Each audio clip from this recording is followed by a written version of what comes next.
Whether you have die cutting machine or not, whether you have tons of supplies, different dies, or you are just using basic tools, whether you advanced crafter or someone who's just starting crafting journey, I have a perfect video for everyone. Today we're gonna be making this wowzer card, which I actually create with only basic tools. I'm not using dies, I'm using the border punch, but you can skip that step if you don't have any of those as well. Now have a look on this gorgeous, beautiful handmade envelope, which I actually made a video about creating envelopes in before on my channel. But here is this beautiful bay window card, which I wanted to share with you today. This card was created entirely just using the basic tools. So if you would like to see how did I create this card, and this is the project which is also friendly whether you're using 12 by 12 paper, A4 size or letter size paper, I will give you a measurement as well, and I will guide you step by step how to create it. So let's move on to the video. I'm gonna be working on 12 by 12 piece of paper, but you can also create this card using A4 size or letterpress. I'm trimming my paper down to 8 inches. You can leave it at 8 1/4 if you work on A4 size paper, and then place it on a scoring board and score it at 1 3/4 and 3 1/2 inch. Turn your paper on the other side and repeat the same step. If you work on letterpress size paper, which is 11 inches long, you can actually score it at 1 1/2 and 3 inches on both ends. Now I have this leftover piece which I am dividing in half. So I will have two long strips which are 2 inch wide. If you work on A4 size paper or American size paper, you can also cut two strips which are 2 inches wide, each one of them. Now I will be using this very old punch from Marta Stewart, and this is optional step. If you have any border punch, you can use it to decorate your paper, but if you don't have it, you can either use border die or this kits like scissors with wavy pattern, but you can also leave them straight. It's just entirely optional. To line up my pieces, I started one from lining it up on left side, and the other one I line up from the opposite side. That way when I will face both of those strips each other, they will have the same starting point and they will be just equal. This is just a quick tip to let you know how you can line up your punch strips without having to find the central point.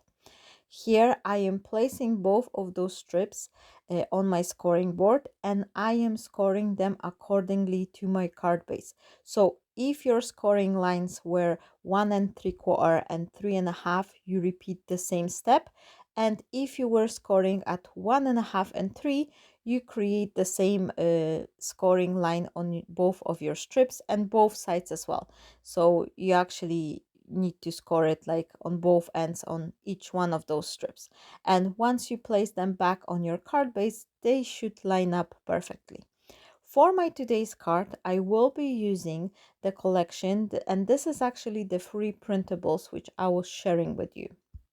And I thought this is gonna be a nice paper to use up, especially I'm gonna be creating romantic card, but this card will be perfect for any occasion. You can turn it into wedding card, engagement, a welcome baby, or special birthday, and this one will be even lovely as a Mother Day's card or something else, whatever you need. Here I'm using the piece of the pearl paper with this beautiful like a peachy color. I think this is looking really nice together with the design paper, but you can use whatever papers you have, and you can also use this like a gold silver holographic paper. This will be looking great as the backing papers as well. For these little layers, I'm not gonna be giving you any more measurements because I want you to grab the pencil and create your own markings where to cut, especially if you decide to work on A4 size paper or American size paper. You will have slightly different measurements, so that will be too much confusion to give you all three different sets of measurements. But this is super simple. Look here, I'm just creating first strip, and I'm actually using it as the guide to create the markings for all other panels. Here I need 4 strips to place on the side of my card base, and they all are the same. So once you create the first one, you can actually repeat the same step and have all the other one. Here I am using this leftover piece to mark myself how to trim this panel in the middle, and then I am placing it on the middle side of my card base, and I'm just checking whether this one fits or do I have to slightly trim it. And if I see that, oh, this is like too large, I can then create another pencil mark and cut it accordingly. This is so much easier. And my friends, once you master this pencil technique, you can forget all the measurements. You can stop chasing the numbers, millimeters, like 7/8 of the inch or any other odd numbers. This is so much easy to work with. I just love this technique, and I highly encourage you to do it, because that way you can actually forget all the measurements and also create your own borders for mat and layers, how you like them. Like some people like to have a little extra thick borders, the other one, like for example me, I like my border to be 1 millimeter thick. So if I have to remember all this like extra super small measurement and trying to focus on the whether it's trimmer, guillotine, whatever cutting device you're using, and trying to find this odd, like 6 millimeters or 8 millimeters just to cut, that will be just a nightmare. But that way I am just finding it super easy when I just create this simple mark and I am ready to go. Here, once I cut my elements, and this is kind of important, but you can skip this step. It all depends what kind of the paper design you are using. If you have a easy identifying paper, well, the one with the design which you can see how the design is going, it's better to stick to the like order of the strips you are cutting, so that way once you place all the elements together, you will have this nice continuation of the pattern. But if you're using plain paper or paper which is like with like a dot or something like that, you can skip this step. However, I encourage you to try to cut them one after another, so that way you have this nice professional look. And every time I am creating another strip, I am actually using my pencil to write it down on the back area which number it is. And then once I am placing it on my mat layer, you can see here I am turning it upside down, and I am marking it by number, and also leaving a little arrow which will point me the direction on which this strip is going. So I'm not gonna be adhering them upside down. This is such a simple step, but it will make the job 10 times easier. So later on, you don't have to remember trying to puzzle them back. So once I have all 5 panels ready, I am leaving the panels number 1 and 5 on the side, and here I have this 2, 3, 4 to put on the inside part of my card base. And my today's card base, I forget to mention that at the beginning, is actually inspired by my lovely friend Monica. She is also here on YouTube. I will link her channel down below, and she is having a fabulous Facebook group where she is running this monthly fan folds challenge. So I do encourage you to check this one, because every single month the her and all the other lovely girls there on a group, they are sharing different fan folds cards, so there's lots of inspiration to get there.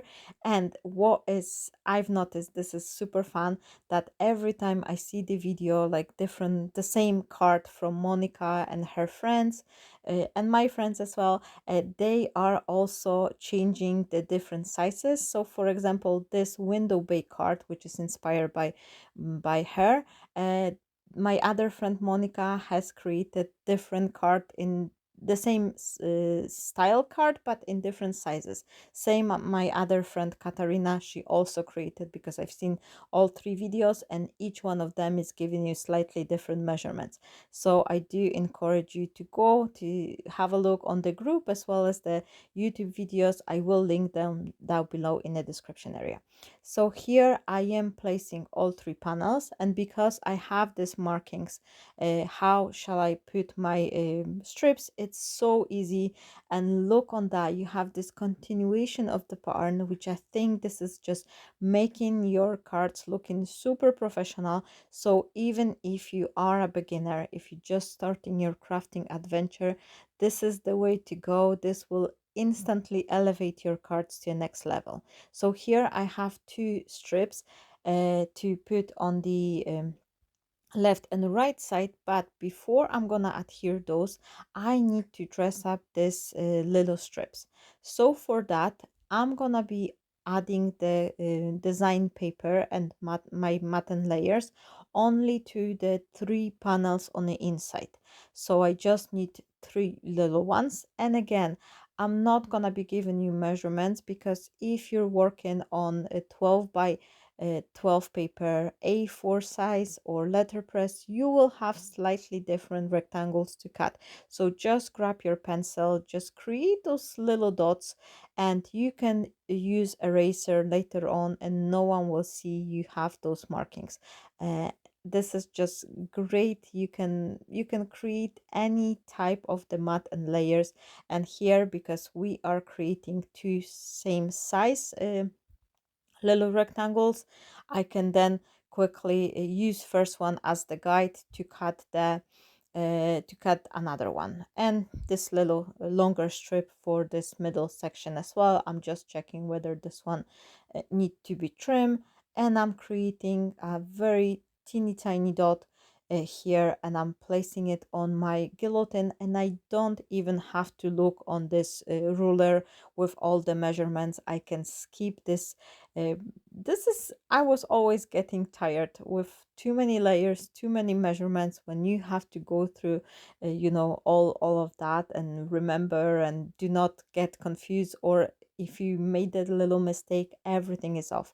With the pencil technique, I hardly ever make any mistakes, because I'm working on the card base and I am marking straight from my card base. So it never happened to me that I'm actually cutting something wrong, unless I'm distracted with something and then I just place it wrong on my guillotine.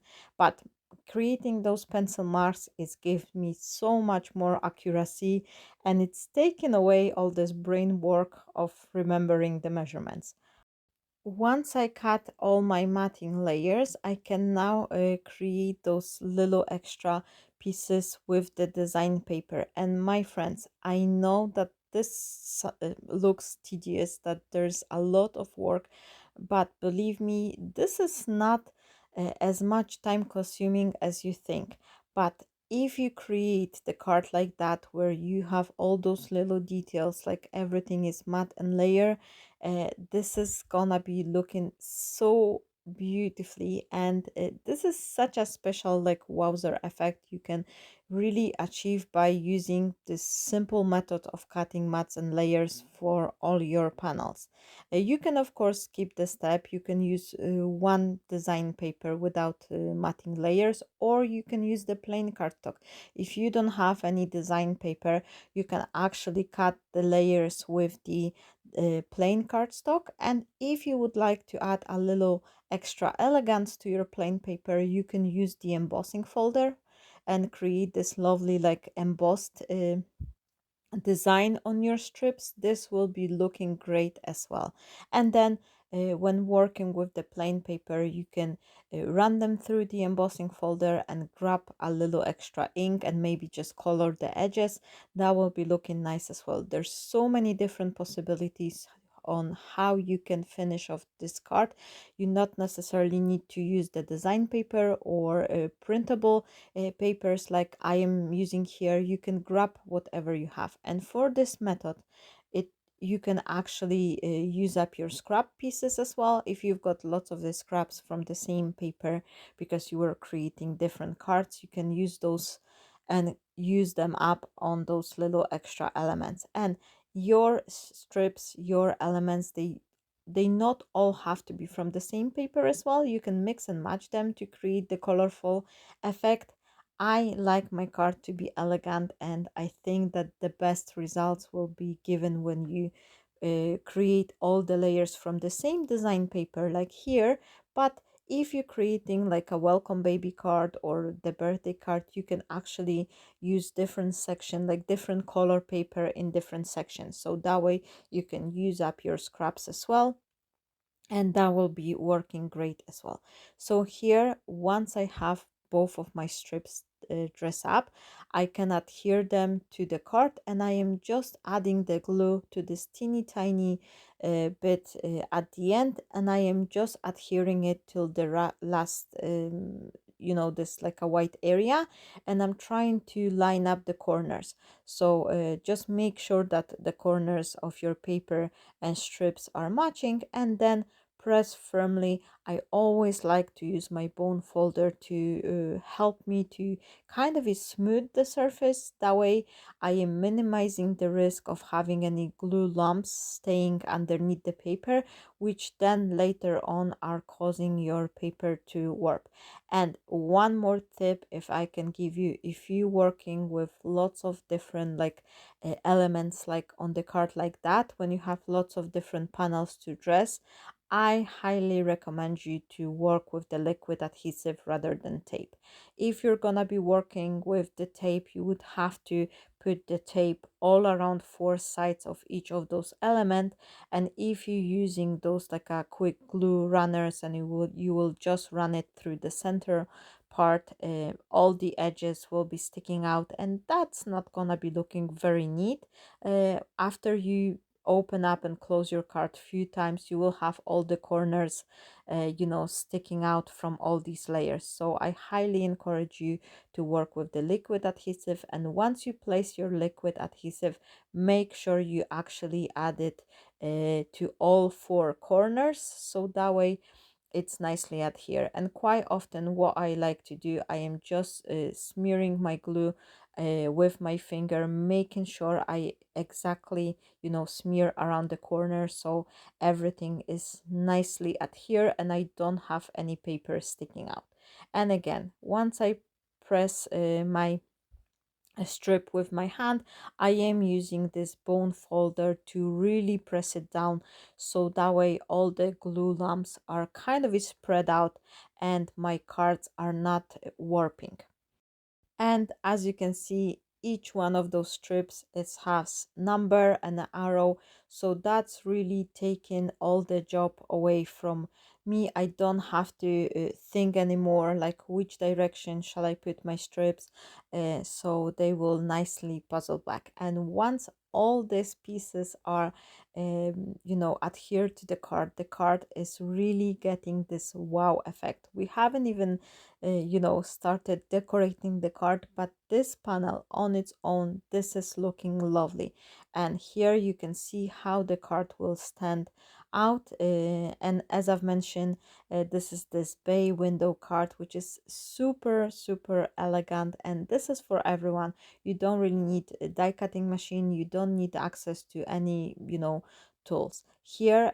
Of course, if you have some sort of a doily die, you can use those one, but make sure they are actually not wider than your middle panel. This will be just easier to put them back in the envelope.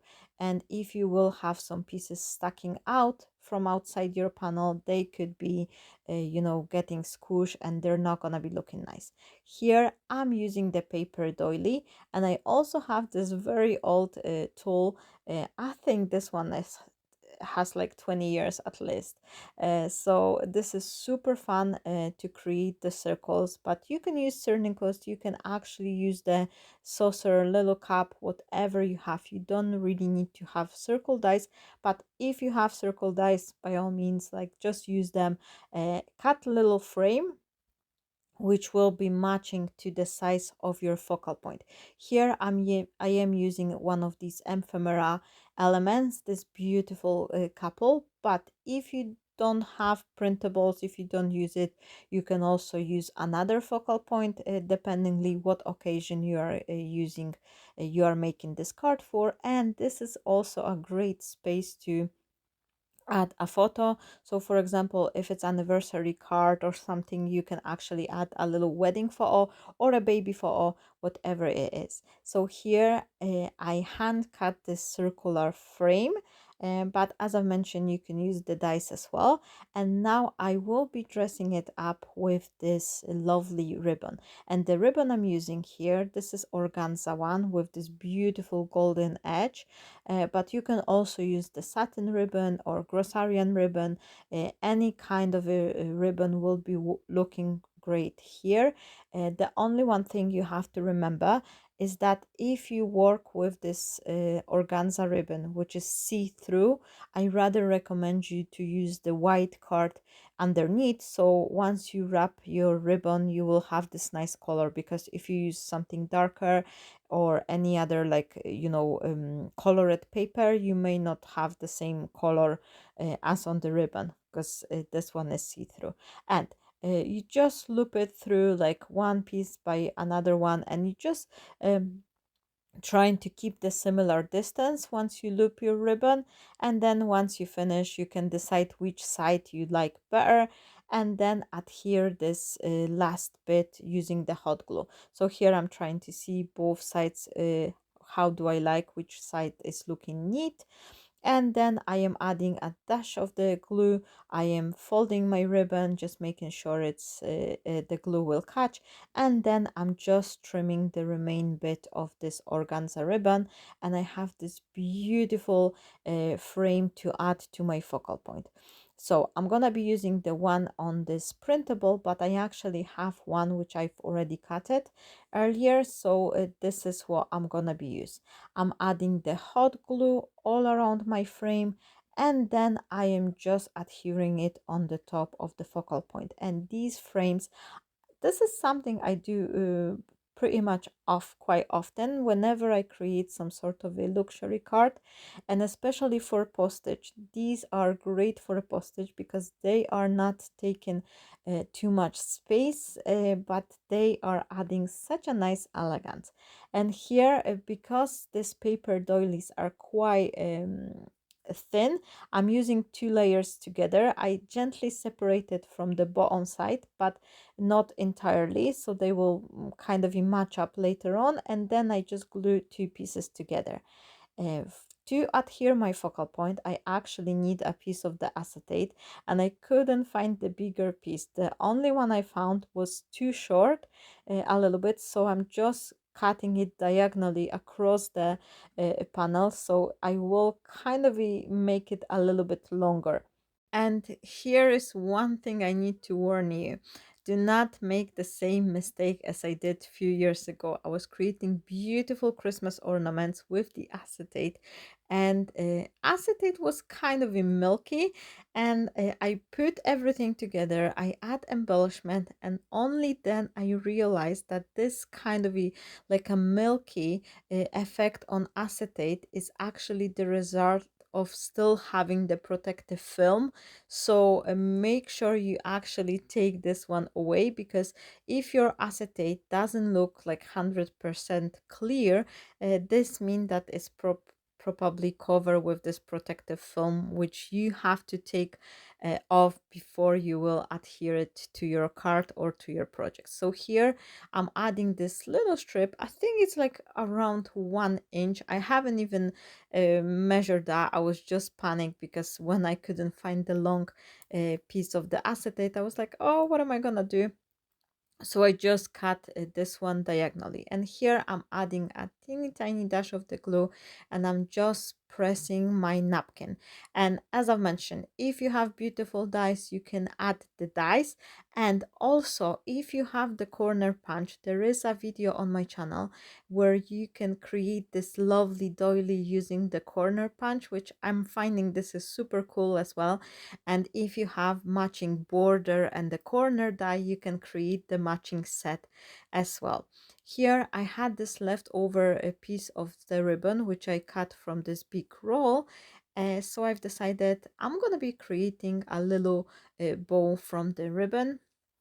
I usually stick to adding bows from the string, but sometimes, especially with the organza ribbon, I think they are looking really nice, and this is something which will add additional texture. Very important thing, as you can see, whenever I cut my ribbon, I'm using specialty sewing scissors. So this is separate scissors from the one which I use for cutting paper. That way I have these beautiful edges. And also another thing, whenever you cut the ribbon bow and you cut those ends, secure them with the lighter, because the ribbons tear to start shearing and it doesn't really look neat. Here I am creating my own sentiment, and this one says two hearts one love, and I think this is such a nice sentiment to put on a love card. But for the card like this one, you can actually add whatever you like. You can, for example, put like a happy birthday or happy anniversary, or if it's for a wedding, you can actually add like a name of the bride and groom on the top strip and then put the wedding date on the bottom one. That way this will be a super pretty personalized gift, and I think this is just lovely. So here I'm trying to find a little way how to put my composition. I want to keep my bow in this upper right corner, and then 1 centimeter which will be adhere on the bottom. But as I've mentioned, you can actually put something on the top and on the bottom as well, depending the what sentiments, or would you like to add some names, some wedding dates, a personalized accent. If it's for a baby as well, you can put like a welcome baby and then name on the bottom or something. That's absolutely up to you. Here I have several elements from the same collection. You can see this ephemera, one of those pages, because there's two printable pages, one with the elements and the other one is combined elements and 14 different quotes. And this is a freebie, and I know I released that one before the Valentine's, but this is something you can use all year round. So I highly encourage you to check the video, because if you watch the video you will get the discount code which will automatically give you the this paper as a freebie. So here I am finishing off this card with the floral composition, and I'm just trying to see which one elements I like where. And you can also skip adding the flowers to the sentiment part. You can actually put two little pearls on the both sides if you prefer more clean classical look. You can also create a little decoration with pearls, and I think this one will be looking lovely as well, especially if you don't use printables, you don't have lots of the ephemera elements like that. You can actually leave the sentiment on its own and add two little pearls on left and right side, and then maybe a couple of pearls on the top as well. That will give you a beautiful decoration. Here I'm just trying to find something to finish off this section, And for that, I am adding like a third leaf, and then I'm grabbing another rose and I'm just trimming it. Don't be scared if you've got some ephemera elements. You can cut them, trim them, cut them in half if you need to, and this one will be looking great as well. So that way I have this lovely composition, and then I am adhering this bow on the opposite side, so that way I have this very beautiful flow on my card. And to finish off this card, I am also adding two additional butterflies, which I am placing on the left upper corner because I already have the bow on the right side. And I'm also adding one pearl to the center of my bow. So this card is turning so beautifully. I absolutely love it. And the most exciting thing is that this didn't even require any specialty tools like specialty dice or something like that, so anyone can do it. And because my card is so pretty, I'm also gonna be showing you how you can decorate the cards like that on the back side. And this is something you can also put on the inside part of your card if you've got those beautiful wowzer cards which are just open up traditionally. You can also create decoration like this one and put it in the on the inside. So I'm starting from creating the same mat and layer as for the inside panel, and I'm just simply marking myself two dots where to cut, and I'm just trimming those elements. I'm also gonna be cutting a slightly smaller panel from the white paper, and for my white paper to actually match it up with the piece I have on the front of my card, I'm gonna be using my border punch. You can see here I already punched that element on the top and the bottom. I skipped this part because the video is already really long, but this is so simple, anyone can do it. You just basically cut a white strip of the paper to write down your wishes, or you can pre-print your wishes as well. If you like your wishes to be nicely professionally done, then you can have something, whatever you want to put on a card, print it, and then just make sure if you're going to be using the paper punch, you actually start your sentiment wishes a little bit lower, so you will have the room on the top card to use your border punch as well. So here I am adhering this panel, and then I'm gonna be dressing it up with couple extra elements using the bits which are available in this ephemera printables. So making my back side of the card cohesive with the front panel, I am repeating the same kind of order, having this little floral composition on a bottom part, and then adding two butterflies to the top section of my card. And I think this is a beautiful as it is. This could be easily a card on its own if you just add the sentiment, but I'm gonna be placing it on the back of the card.